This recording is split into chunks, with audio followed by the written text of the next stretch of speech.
नमस्कार दोस्तों, learning outcomes आधारित लर्निंग गेप सामग्री यानी ब्रिज कोर्स, जिसे हम N-1 सामग्री नाम से भी जानते हैं।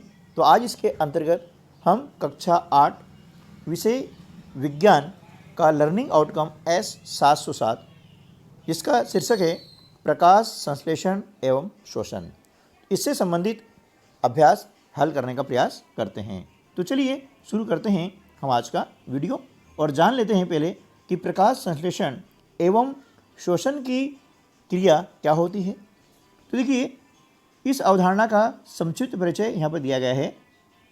प्रकाश संश्लेषण, प्रकाश संश्लेषण की जो प्रक्रिया है वह हरे पेड़ पौधों में होती है, ठीक है ना। तो हरे पादप प्रकाश संश्लेषण प्रक्रम द्वारा अपना खाद्य स्वयं संश्लेषित करते हैं। प्रकाश संश्लेषण के दौरान पत्ती की क्लोरोफिल युक्त कोशिकाएं सूर्य प्रकाश की उपस्थिति में कार्बन डाइऑक्साइड एवं जल से कार्बोहाइड्रेट का संश्लेषण करती है।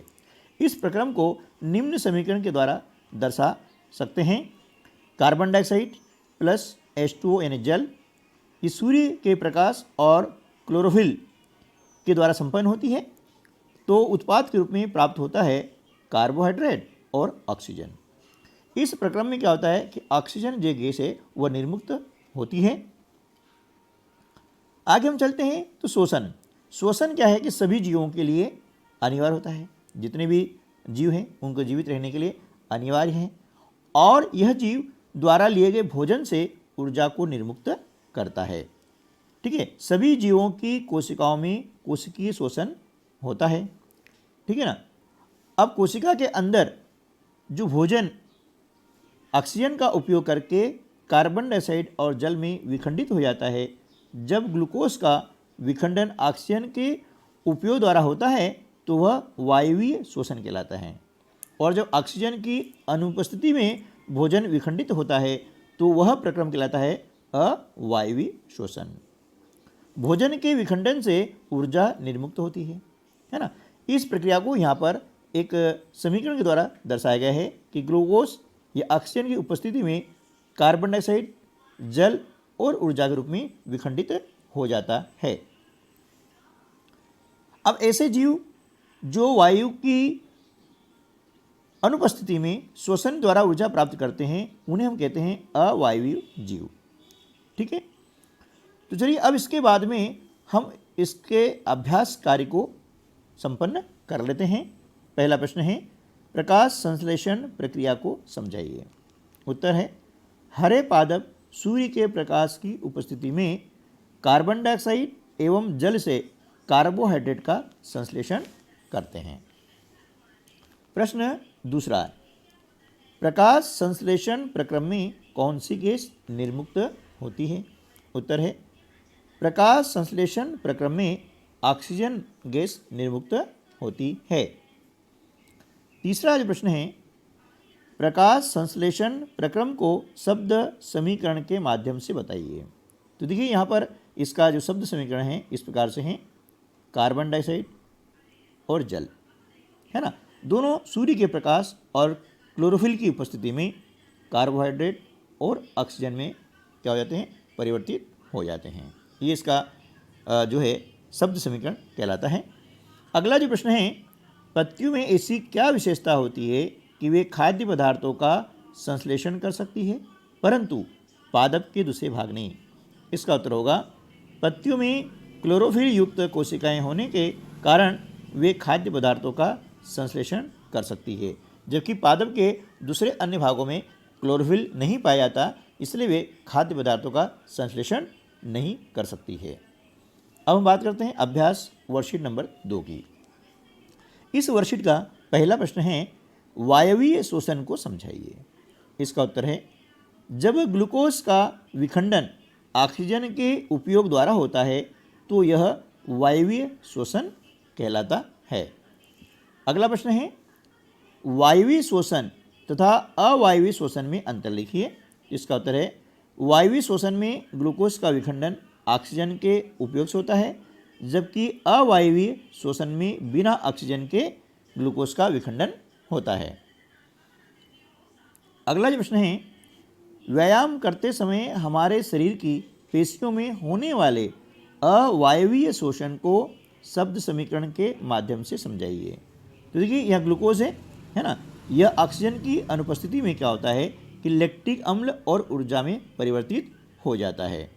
ठीक है, अगला प्रश्न है प्रकाश संश्लेषण तथा श्वसन की प्रक्रिया में अंतर को शब्द समीकरण के माध्यम से बताइए।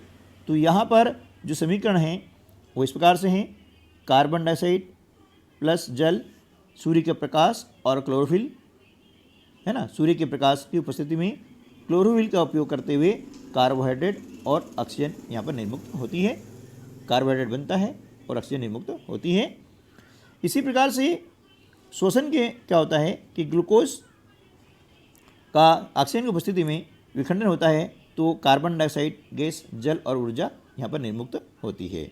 ठीक है, यह प्रक्रिया हो गई। इसके बाद में हम बात करते हैं प्रोजेक्ट कार्य की। तो देखिए इस प्रोजेक्ट कार्य में आपको दिया गया है कि आपके सहपाठियों अथवा मित्रों की विभिन्न परिस्थितियों में श्वसन दर में परिवर्तन को नापिए।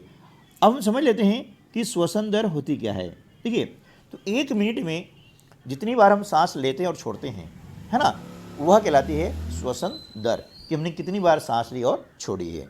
तो यहाँ पर अलग अलग परिस्थितियों में श्वसन दर जो है या तो बढ़ जाती है या फिर कम हो जाती है, सामान्य होती है। तो सपाटी का नाम हमने यहाँ लिखा है, मनीष आप लिख सकते हैं। तो सामान्य अवस्था में क्या होता है कि 1 मिनट में 15 बार जो है सांस ले लेते हैं और छोड़ते हैं। लेकिन जब 10 मिनट तक तेज़ चलते हैं तो चलने के बाद में क्या आती है, उनकी श्वसन दर हो जाती है 19, यानी 19 बार वो सांस लेते हैं और छोड़ते हैं। लेकिन जब वो 100 मीटर दौड़ते हैं तो दौड़ने के बाद में क्या होता है, उनकी श्वसन दर और बढ़ जाती है, यानी 22 बार वो जो है सांस लेते और छोड़ते हैं।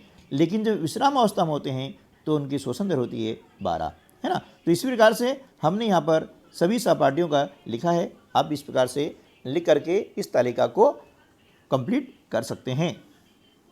अब चलते हैं स्वाकलन की ओर। प्रश्न पहला है रिक्त स्थान की पूर्ति करिए। पहला है ग्लूकोज, ऑक्सीजन की उपस्थितियाँ, तो यहाँ आ जाएगा कार्बन डाइऑक्साइड, जल और ऊर्जा। सेकंड है ग्लूकोज, ऑक्सीजन की अनुपस्थिति में क्या होता है कि अल्कोहल, कार्बन डाइऑक्साइड और ऊर्जा निर्मुक्त होती है। उपरोक्त शब्द समीकरण श्वसन को दर्शाता है। स प्रकाश संश्लेषण में पादप वायुमंडल से कार्बन डाइऑक्साइड लेते हैं तथा ऑक्सीजन का उत्पादन करते हैं। प्रकाश संश्लेषण के प्रक्रम में जिस वर्णक द्वारा सौर ऊर्जा संग्रहित की जाती है उसे क्लोरोफिल कहते हैं। स्टार्च भी एक प्रकार का क्या है, कार्बोहाइड्रेट है। अगला जो प्रश्न है प्रकाश संश्लेषण क्रिया के लिए महत्वपूर्ण कारक कौन कौन से हैं। इसका उत्तर है कार्बन डाइऑक्साइड, जल, सूर्य का प्रकाश तथा क्लोरोफिल प्रकाश संश्लेषण क्रिया के लिए महत्वपूर्ण कारक हैं। अब जल के स्थान पर हम नमी का उपयोग भी कर सकते हैं।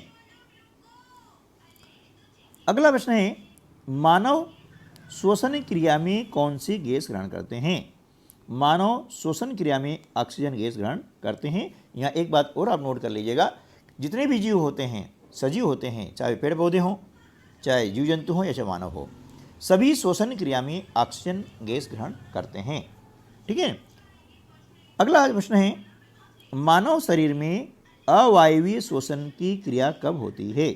उत्तर जब ऑक्सीजन की अनुपस्थिति में भी भोजन विखंडित होता है तब मानव शरीर में अवायवीय श्वसन की क्रिया होती है। ठीक है दोस्तों, तो इस प्रकार से हमने इस लर्निंग आउटकम के लिए जो आवश्यक पाठ्य सामग्री थी वो हमने पढ़ी, समझी, और इसको विस्तृत रूप से पढ़ने के लिए आप कक्षा 7 का जो विज्ञान विषय है कि बुक है उसमें इसको पढ़ सकते हैं।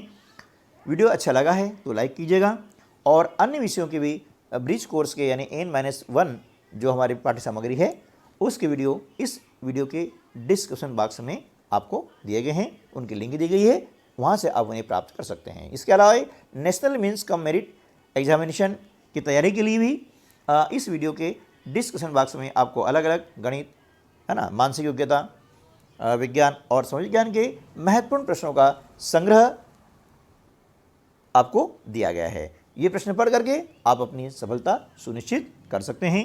मिलते हैं अगले वीडियो में, तब तक के लिए नमस्कार, जय हिंद।